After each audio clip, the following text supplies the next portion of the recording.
بسم الله الرحمن الرحيم إذ قلنا ادخلوا هذه القرية فكلوا منها حيث شئتم رغدا وادخلوا الباب سجدا وقولوا حطة نغفر لكم خطاياكم وسنزيد المحسنين فبدل الذين ظلموا قولا غير الذي قيل لهم فأنزلنا على الذين ظلموا رجزا من السماء بما كانوا يفسقون. أعوذ بالله من الشيطان الرجيم. بسم الله الرحمن الرحيم. وَإِذْ قُلْنَا ادْخُلُوا هَٰذِهِ الْقَرْيَةَ فَكُلُوا مِنْهَا حَيْثُ شِئْتُمْ رَغَدًا وَادْخُلُوا الْبَابَ سُجَّدًا وَقُولُوا حِطَّةٌ نَغْفِرْ لَكُمْ خَطَايَاكُمْ وَسَنَزِيدُ الْمُحْسِنِينَ فَبَدَّلَ الَّذِينَ ظَلَمُوا قَوْلًا غَيْرَ الَّذِي قِيلَ لَهُمْ فَأَنزَلْنَا عَلَى الَّذِينَ ظَلَمُوا رِجْزًا مِّنَ السَّمَاءِ بِمَا كَانُوا يَفْسُقُونَ. آمنت بالله صدق الله العظيم. رب اشرح لي صدري ويسر لي أمري واحلل عقدة من لساني يفقهوا قولي. قوم بنی اسرائیل کی تاریخ کا ایک اہم واقعہ بیان کیا جا رہا ہے کہ جب حضرت موسیٰ علیہ السلام کی قیادت میں وہ مصر سے نکلے اور اپنی نافرمانیوں کی وجہ سے تقریباً 40 سال کے عرصے تک میدان طیہ میں موجود رہے، آگے جانے کا کوئی سبب بن نہیں پا رہا تھا۔ اس دورانیے میں حضرت موسیٰ علیہ السلام کا وصال ہو گیا اور اس کے بعد اللہ رب العزت نے کرم نوازی فرمائی جو ان کی نئی نسل میدان عمل میں آئی۔ انہوں نے حضرت یوشع بن نون علیہ السلام کے ساتھ مل کر فلسطین کے علاقے میں جو عمالقہ موجود تھے جنہوں نے وہاں پہ قبضہ کیا ہوا تھا ان کے ساتھ جہاد کیا۔ اللہ تعالیٰ نے فلسطین اور بیت المقدس کا علاقہ ان کے ہاتھوں پہ فتح کروا دیا۔ اب جب وہاں وہ داخل ہونے لگے تو اللہ کے نبی حضرت یوشع بن نون نے اللہ رب العزت کے حکم سے انہیں کہا کہ جب دروازے سے، شہر کے دروازے سے داخل ہونا ہے تو انتہائی عاجزی اور انکساری کے ساتھ اللہ کا شکر ادا کرتے ہوئے اور اس سے بخشش مانگتے ہوئے دروازے سے داخل ہونا ہے۔ اب وہ بدبخت کبھی بھی اللہ کے نبیوں کی فرما برداری کرنے والے نہیں تھے، بجائے اس کے کہ وہ شکرانے کے طور پر اللہ رب العزت سے معافی اور بخشش طلب کرتے ہوئے شہر کے مین دروازے سے اندر داخل ہوں۔ انہیں تو کہا گیا تھا کہ حطۃ کہتے ہوئے تم نے داخل ہونا ہے، جس کا مطلب ہوتا ہے اللہ ہمارے گناہوں کو بخش دے۔ تو انہوں نے بجائے حطۃ کہنے کے کہنا شروع کر دیا حنطۃ۔ حنطۃ کا مطلب ہے گندم۔ تو یہ اللہ رب العزت کے حکم کا انہوں نے مذاق اڑایا اور سخت نافرمانی کی، تو اللہ تعالیٰ نے فرمایا کہ ہم نے اس کی پاداش میں ان کے اوپر عذاب نازل کیا۔ تفسیر کی کتابوں میں لکھا ہے کہ طاعون کی بیماری ان کے اوپر اللہ تعالیٰ کی طرف سے مسلط کی گئی اور اس بیماری میں 24,000 سے زیادہ ان کے لوگ ہلاک ہو گئے۔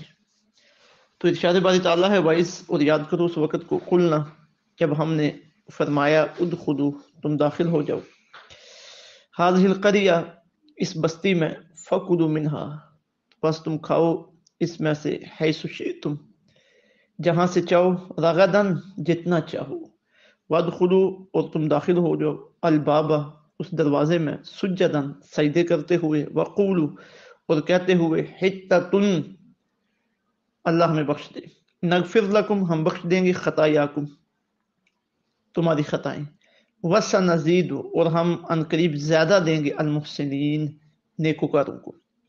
فبدل الذین پس بدل دیا انہوں نے، ظالموا جنہوں نے اپنی جانوں پہ ظلم کیا تھا، قولا اس بات کو، غیر الذی قیل لہم اس بات سے جو انہیں کہی نہیں گئی تھی، فانزلنا پس ہم نے نازل کیا علی الذین ظلموا ان لوگوں پر جنہوں نے ظلم کیا، رجزا عذاب، من السماء آسمانوں سے، بما کانوا یفسقون اس وجہ سے کہ وہ نافرمانی کرتے تھے۔ وَإِذْ قُلْنَا ادْخُلُوا هَٰذِهِ الْقَرْيَةَ یاد کرو اس وقت کو جب ہم نے حکم دیا کہ داخل ہو جاؤ اس بستی میں، فَكُلُوا مِنْهَا حَيْثُ شِئْتُمْ اور کھاؤ اس میں سے تم جہاں سے چاہو، رغداً جتنا چاہو، وَادْخُلُوا الْبَابَ سُجَّدًا اور جب اس بستی کے دروازے سے داخل ہونا تو سجدہ کرتے ہوئے داخل ہونا، وَقُولُوا حِطَّةٌ اور حتۃ کہتے ہوئے داخل ہونا، یعنی یہ کہتے ہوئے داخل ہونا کہ اللہ ہمیں بخش دے. یہ انہیں کہا گیا تھا کہ ہم نے تمہیں فتح عطا کی ہے اس ملک میں، اور تم نے جب داخل ہونا ہے تو سجدہ شکر ادا کرتے ہوئے داخل ہونا ہے اور ہم سے بخشش مانگتے ہوئے داخل ہونا ہے. نغفر لکم خطایاکم، ہم تمہارے گناہوں کو بخش دیں گے. وسنزید المحسنین، اور ہم جو نیکوکار ہیں انہیں مزید زیادہ قریب عطا کریں گے. تو یہ آفت دی گئی تھی اور ایک طریقہ کار انہیں بتایا گیا تھا کہ اس طریقے سے تم نے شہر میں داخل ہونا ہے اور ہماری طرف سے تمہارے لیے مزید کرم نوازیاں ہیں. اس سے یہ پتہ چلا کہ جب بھی کوئی اللہ رب العزت کی کرم نوازی بندے کے شامل حال ہو، کامیابی ملے، فتح نصیب ہو، دنیا کی کسی مہم میں بندے کو کامیابی ملے، کوئی بندہ کام کرنا چاہتا ہے، اس کا ارادہ کیا ہے، اللہ تعالیٰ سے اس نے دعائیں مانگی ہیں، محنت کی ہے، کوشش کی ہے، تو اس معاملے میں بندہ کامیاب ہو گیا، مطلوبہ چیز تک بندے کی رسائی ہو گئی ہے. تو سب سے پہلے بندے کا دل، سر اللہ رب العزت کی بارگاہ میں جھکنا چاہیے اور زبان سے تشکر کے کلمات ادا ہونے چاہیے. نوافل ادا کرے، تلاوت قرآن پاک کرے کہ یا اللہ پاک تیری کرم نوازی ہے کہ تو نے مجھے اس مہم میں، تو نے اس کام میں کامیابی عطا فرمائی ہے. میرے اور آپ کے کریم آقا صلی اللہ علیہ وسلم جب مکہ مکرمہ فتح ہوا، جو تاریخ اسلام کا ایک بہت بڑی فتح تھی، تو حضور رحمت عالم صلی اللہ علیہ وسلم جب مکہ مکرمہ میں داخل ہونے لگے تو آپ نے اس وقت انتہائی تواضع اور انکساری کا اظہار کیا. احادیث طیبات میں آتا ہے کہ آقا علیہ الصلوۃ والسلام سواری پہ تشریف فرما تھے اور آپ کا سر اقدس اتنا جھکا ہوا تھا کہ آپ کی تھولی مبارک اس سواری کے اوپر جو پلان پڑا ہوا تھا اس کے ساتھ لگ رہی تھی. اور شہر میں اپنے داخل ہوتے ہی 8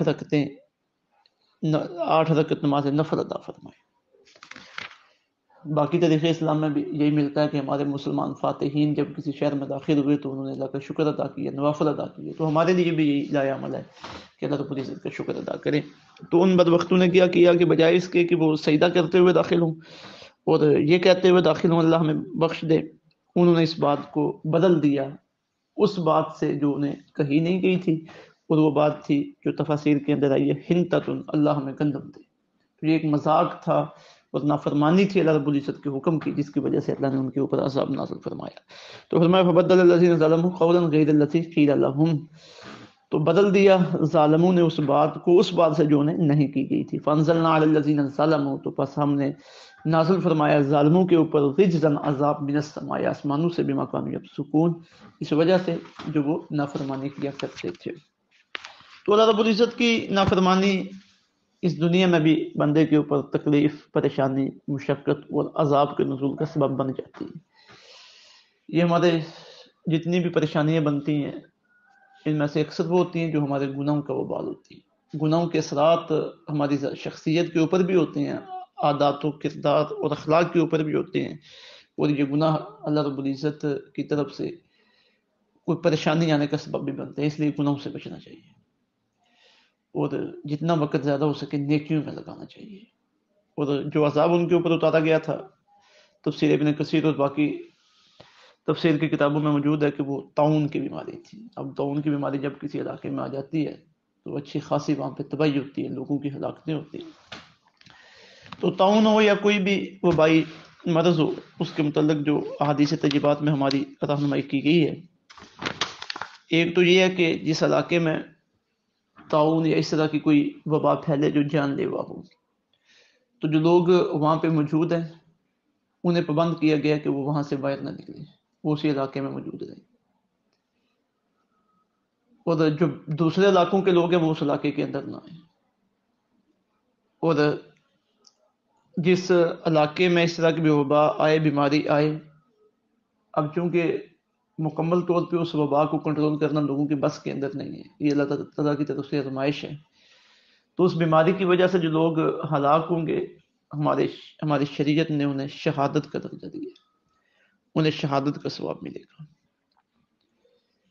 اللہ رب العزت کی بارگاہ میں دعا ہے مالک مولا ان احکامات کو سمجھنے کی، ان پہ عمل پیرا ہونے کی توفیق عطا فرمائے. اور یہ یہودیوں کو اس وقت باتیں سنائیں گی اور قیامت تک یہودیوں، آنے والے یہودیوں کے لیے ہیں کہ تمہارے بڑے یہ کردار ادا کرتے تھے، اور